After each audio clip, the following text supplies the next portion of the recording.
We got the positive part of our novice stencil we made with the flames. We're going to do just another simple use for it. Turn it vertical. You take your purple, or actually I've got blue.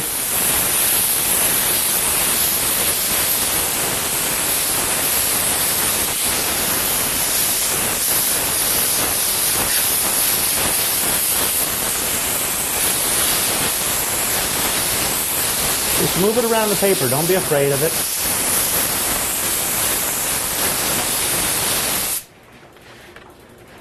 Put it somewhere where it can dry because it's going to be wet. When you're moving your stencil around, you got to be careful because when you're over here, you spray something, there's not as much paint as here as whenever you move it over here and you spray it again, that the paint's going to be right here. So this is going to stay wet, and if you turn it over on your shirt, well, and it's wet, guess what happens? It gets on your shirt and it's ruined. At this point, you could just take and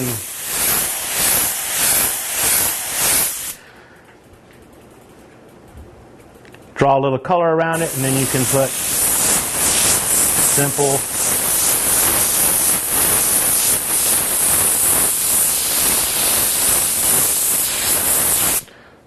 $12 shirt.